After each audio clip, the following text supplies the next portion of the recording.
Oke anak-anak, selamat pagi. Kita akan melanjutkan materi kita mengenai medan magnet ya. Jadi ini adalah pertemuan pertama gitu ya. Kita bertemu dengan medan magnet. Dan ini sebenarnya masih ada kaitannya dengan listrik ya, kemarin yang sudah sempat kita singgung begitu. Nah, memang medan magnet ini dan listrik ini agak kompleks begitu ya. Mungkin kita tidak akan pelajari semuanya, tapi Ibu hanya ajak kita untuk memperdalam yang penting-penting saja begitu ya. Bukan artinya yang tidak diajarkan Ibu tidak penting begitu. Tapi kita lebih konsen ke situ begitu ya. Yang sekiranya nanti mungkin akan muncul di UTBK mungkin, atau konsepnya lah, sesuatu yang konsep begitu ya.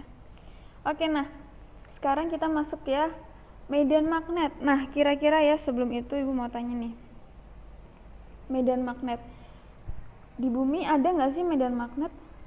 Biasanya kalau misalkan kita magnet itu dia fungsinya, dia ciri-cirinya bisa menarik ya, menarik besi, aluminium, sesuatu yang dia ada besinya begitu ya, ada besinya.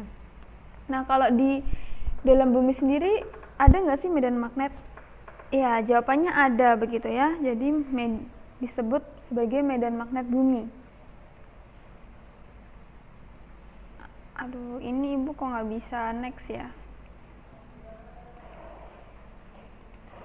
Oke, nih. Kok bisa ya ada medan magnet di dalam bumi? Kira-kira kenapa ya bumi ini kok ada medan magnetnya? Nah, jadi di dalam bumi ini kan dia terdiri dari lapisan-lapisan bumi ya. Ada inti bumi, mantel bumi, kerak bumi. Nah, di dalam inti bumi itu dia ada besi dan nikel ya.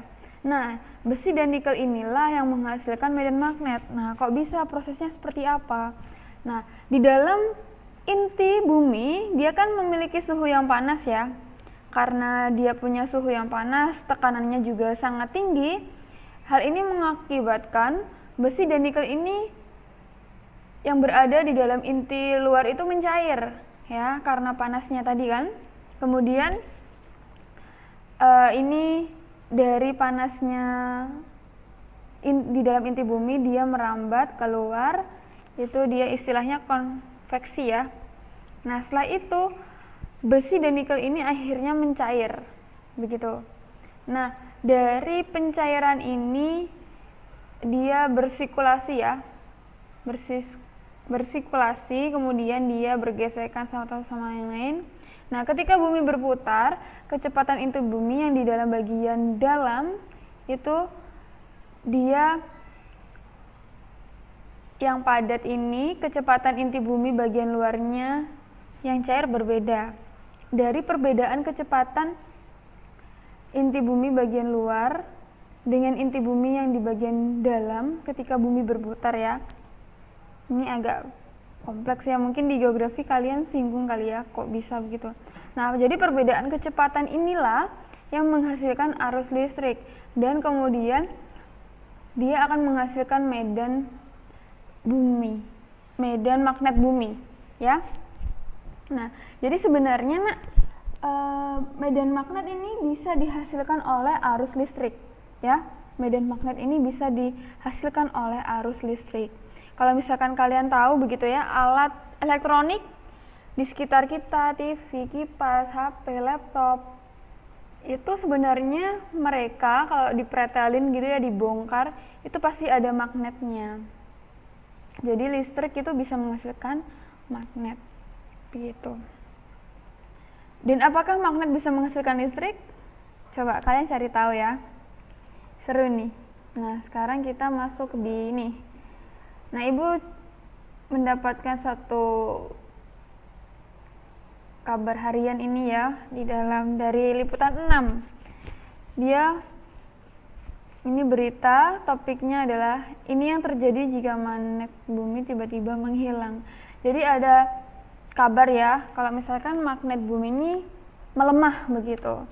Nah, emang kenapa sih magnet bumi ini penting nggak sih? Apakah dia penting begitu di dalam kehidupan manusia yang tinggal di bumi. Nah, ini baca nak.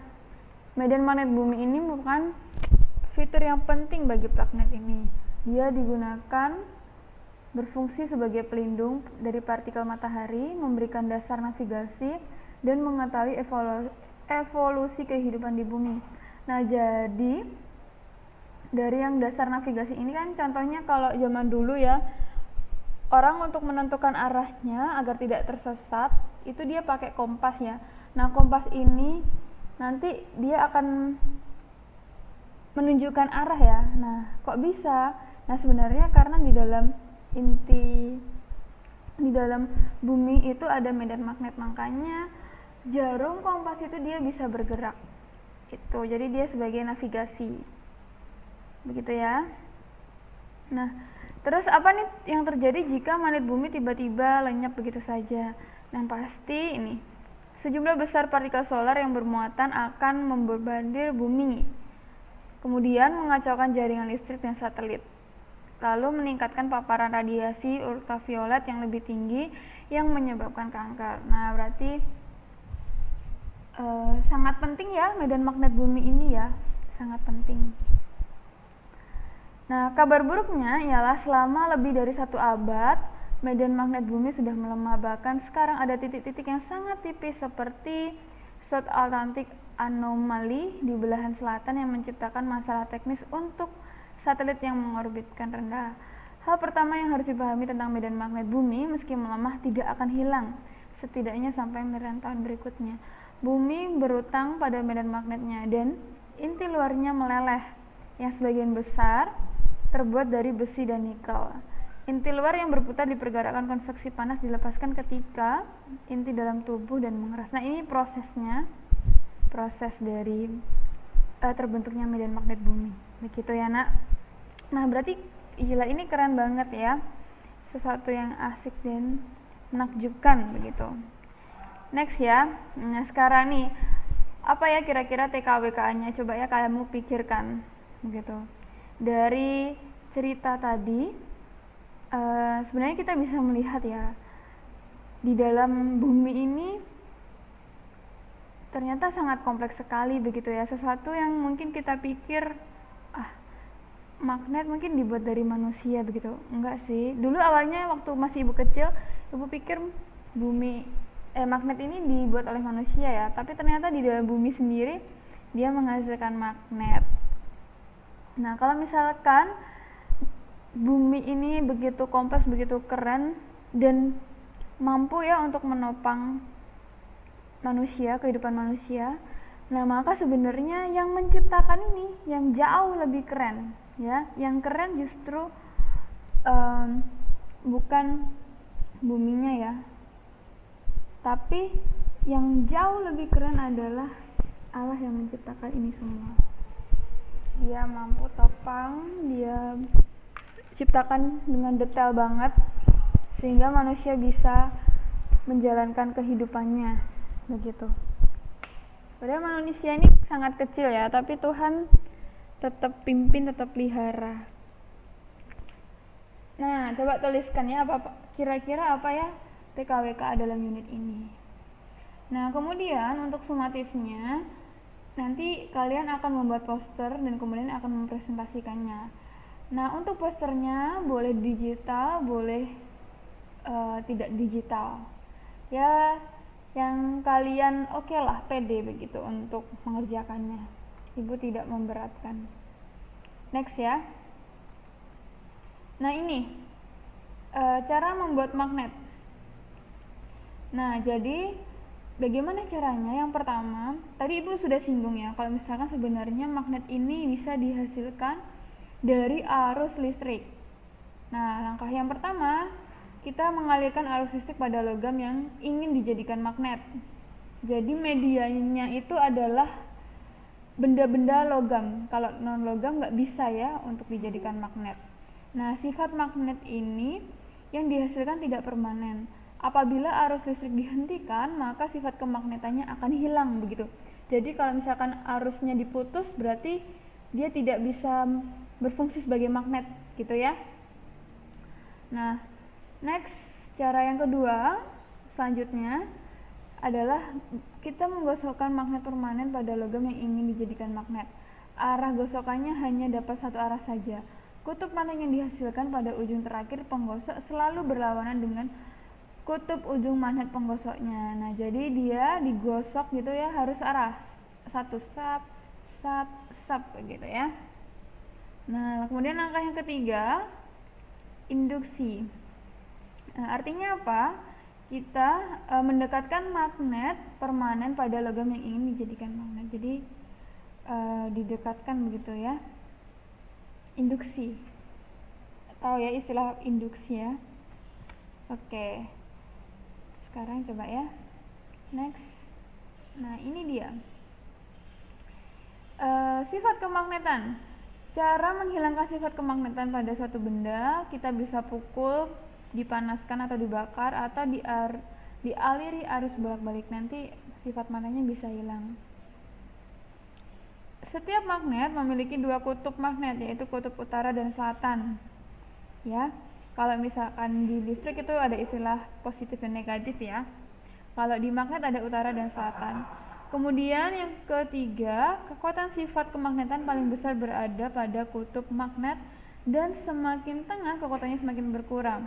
Nah, ini contoh ya, ini ibu punya dua magnet. Nah, dua magnet utara selatan begitu. Nah, terus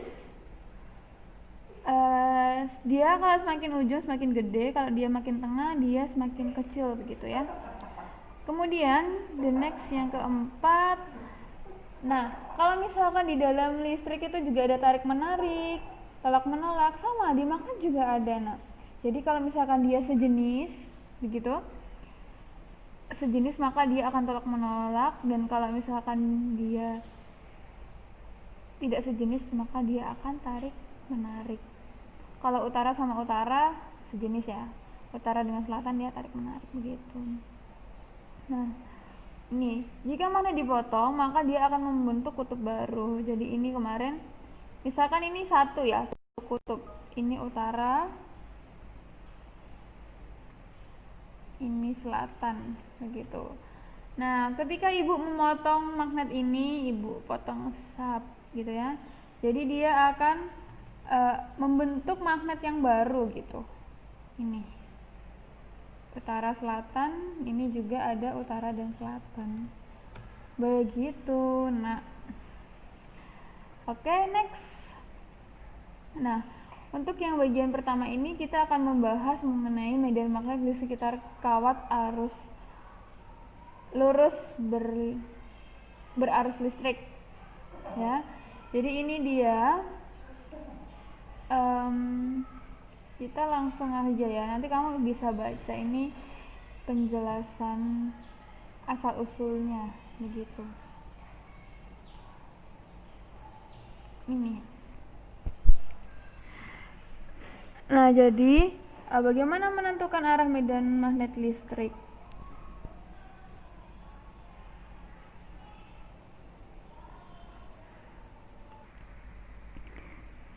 Ibu harap kalian menonton video yang ibu anjurkan ya, mengenai percobaan Oxford itu ya. Nah, dari situ kamu bisa akan lebih mendapatkan gambaran atau bayangannya seperti apa. Nah, ini bagaimana cara menentukan arah medan magnet di sekitar penghantar arus listrik. Jadi kalau misalkan jika arus listrik mengalir sejajar pada kompas dari kutub selatan menuju kutub utara, jadi ini ya, dari utara ke selatan, kutub utara jarum kompas menyimpang berlawanan dengan putaran jarum jam. Jadi ini kan gini ya, kalau putaran jarum jam kan gini ya, jadi kalau utara ke selatan dia berlawanan arahnya seperti ini. Nah, kemudian jika arus listrik mengalir sejajar dengan jarum kompas dari utara menuju ke selatan, maka dia akan menyimpang searah. Jadi ini kalau misalkan arusnya dia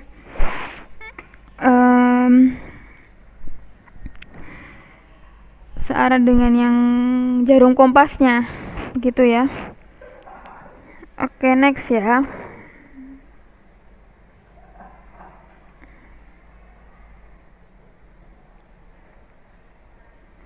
Nah, ini.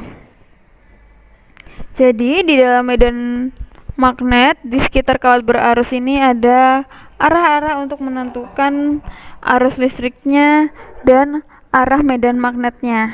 Begitu.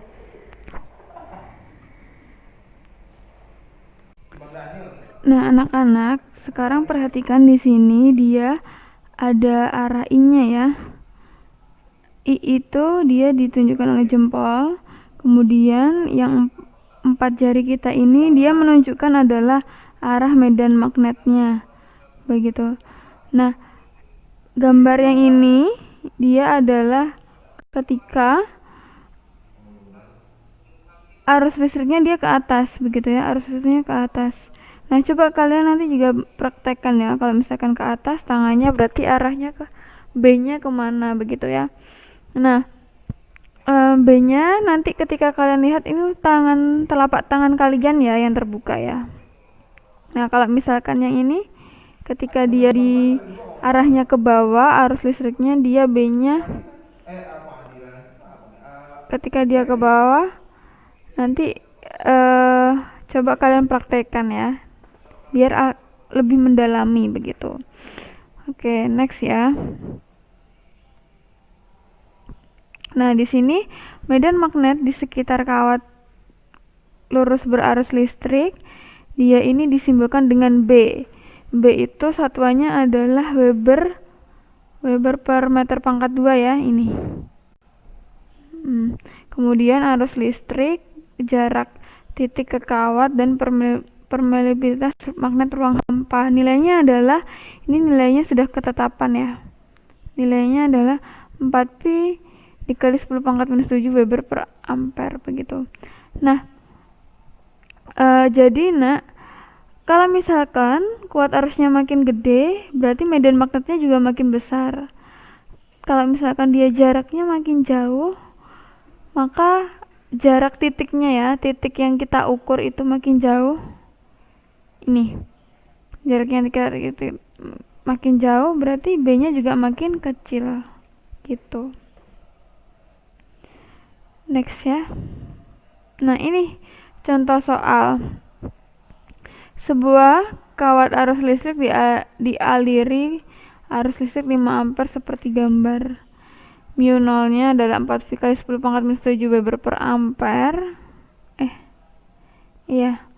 Ampere meter ya. Terus tentukan besar dan arah induksi magnetik di titik P. Nah, jadi ini adalah I-nya ya. Dia arusnya berarti kemana tuh? Ke kanan ya. Terus titiknya dia ada di atasnya. Nah, kalian coba praktekin ya. Praktekin, dia kan arahnya ke atas ya. Ke atas, terus telapak tangan kalian nanti akan kebuka gitu. Nah, cara menghitungnya ini berarti tinggal kita pakai yang ini kan ya. B itu adalah mu 0 I per 2V A. Mu nolnya 4V kali 10 pangkat minus 7. Kuat arusnya ada 5A di sini. Dibagi sama 2V dikali, nah ini 2 cm ini kita ubah ke dalam meter menjadi 0,02 meter. Nah, terus ini kamu bisa sederhanakan ya. Yang ini kan nanti 4 kali 10 pangkat minus 2 ya. Nanti dicoret dengan yang ini. Jadi minus 5 ya, dicoretkan di bawah 2. Minus 2 ini. Minus 5. Terus 4-nya ini nanti dicoret tab ini juga. Nah, maka dia nilainya menjadi 5 kali 10 pangkat minus 5 telsa. Lah Bu, kok satuannya beda? Bukannya satuannya Weber per meter kubik ya. Nah, jadi telsa itu sama ya. Kamu bisa pakai telsa atau Weber per meter kubik. Dia sama satuannya begitu. Nah, kemudian untuk menentukan arahnya. Nah, jadi kamu praktekkan ya pakai tangan kanan. Jadi ini adalah ada satu bidang begitu ya. Ini bidangnya. Misalkan lah, kamu bayangkan ini ada kertas, ini ada titik P. Coba kamu tempelin tangan kanan kamu. Kamu tempelin. Ya. Maka dia arahnya, telapak tangan kamu akan terbuka kan ya. Telapak tangan kanan kamu akan terbuka. Artinya dia menjauhi bidang kertas itu. Begitu. Nah, contoh kalau misalkan ini ada titik arusnya ke sini lah ya, ibu buat arusnya ke kiri, kemudian disuruh menentukan arah di titik X. Nah, berarti ini dia sama ya, dia juga nanti telapak tangan kamu yang terbuka, artinya nanti arahnya menjauhi kertas.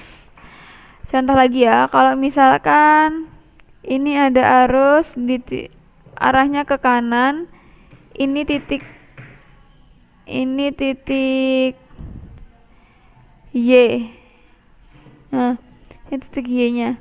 Berarti dia nanti kan kamu akan ketutup ya. Telapak tangan kamu nanti nggak kelihatan kan. Kamu akan melihat tangan kamu yang lebih hitam itu kan. Nah, artinya dia menjauhi ya. Artinya dia menjauhi bidang kertas. Gitu. Oke, sampai sini bisa dipahami. Next. Oke, nah sekarang kita masuk di dalam bagian kedua yang tidak kalah penting, yaitu mengenai gaya Lorentz. Jadi, nah di dalam gaya Lorentz ini dia perhatikan ada arus listrik, ada medan magnet, ada gaya Lorentz-nya. Nah, kalau misalkan kalian perhatikan, ini dia sebenarnya arahnya tegak lurus ya. Dia saling tegak lurus antara kuat arus listrik tegak lurus dengan medan magnet dengan gaya Lorentz ini juga. Jadi sebenarnya kalau kita gambarkan dia itu kayak gini loh.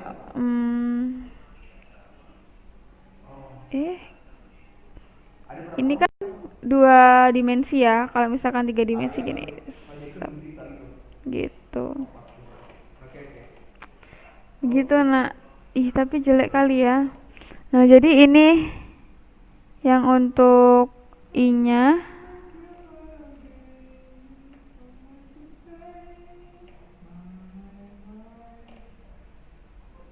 I-nya begitu ya. Kalau misalkan ini. Terus ini yang B-nya. Nah, ini adalah F-nya. Nah, kalian bisa pakai tangan kanan begitu. Bisa pakai tangan kanan. Ini. Nah, ini nih. Jadi, kalian praktekin ya. Praktekin bentuk tangannya kayak gini. Sama kan? Dia I, B, F. Ini juga I ke atas, B-nya ke samping kiri, yang ini adalah F-nya. Jadi istilahnya ya nak, kalau misalkan ibu gambarkan dimensi 3-nya, ini kan sumbu Y, yang ini sumbu X, ini adalah sumbu Z. Wait. Ini maaf ya masih kaku. Ini adalah X. Berarti kalau ini kan nanti X positif ya, yang ini adalah X negatif. Terus kalau ini berarti adalah Y positif. Terus kalau misalkan yang ini dia adalah Y negatif. Kalau yang ini dia adalah Z positif. Kalau yang ini adalah Z negatif. Begitu. Nah, jadi kalau misalkan tangan kalian ya, I-nya dia searah dengan sumbu Y positif. Kemudian B-nya, medan magnetiknya, dia searah dengan sumbu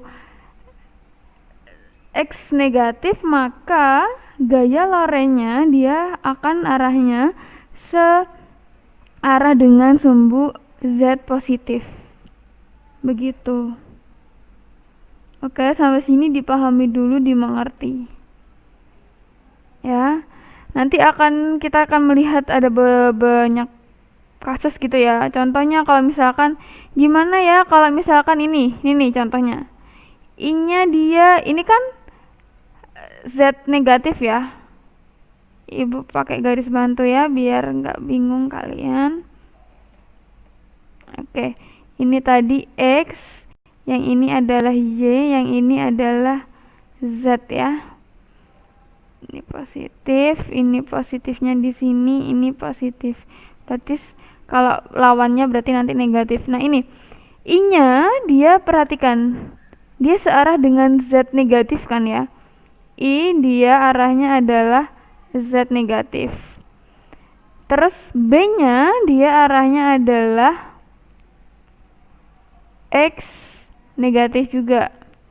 Nah, kamu disuruh nih mencari, tentukan arah dari gaya lorenya. Berarti arah gaya lorenya kemana nih? Ke Y positif. Nah, kamu bisa pakai yang kaidah tangan kanan tadi. Ada dua ya, jadi kamu bisa pakai yang versi ini. Jadi nanti kamu lengkuk begitu kan. Dia pokoknya tegak lurus. Tegak lurus, tegak lurus, tegak lurus. Atau kamu bisa pakai model yang tangan kayak gini. Sama nggak sih Bu nanti hasilnya kalau pakai tangan yang satu sama tangan yang dua ini? Sama, asal kalian pakai tangan kanan ya. Please, ini kalian harus pakai tangan kanan, jangan pakai tangan kiri. Begitu. Ya. Nanti saya akan coba kasih latihan ya untuk menentukan arahnya. Apakah kalian sudah paham atau belum? Begitu. Jadi gaya Loren dia dirumuskan dengan F itu sama dengan B dikali I dikali L dikali sin alfa. B ini adalah apa? B ini adalah induksi magnetiknya, satuannya Telsa atau Weber per meter pangkat 2. Terus ini gaya Loren satuannya N ya. Gaya di mana-mana, mau gaya listrik, gaya Loren, gaya Newton itu tetap N satuannya. Terus kuat arus listrik satuannya ampere. Terus panjang kawat satuannya meter ya. Terus nah ini alfa itu adalah sudut yang mengapit antara I dengan B-nya. Jadi kalau misalkan ini ya, ini I dengan B-nya. Pas di sini karena dia tegak lurus begitu ya. Tegak lurus artinya 90 derajat. Kalau misalkan sin 90 ini kan dia 1. Berarti kalau dia tegak lurus berarti nanti kita langsung bisa pakai ini. F sama dengan B I dikali L. Ini jika dia tegak lurus ya. Begitu. Oke, semangat. Nanti kita kerjakan latihan soal ya. Silakan kamu cari begitu.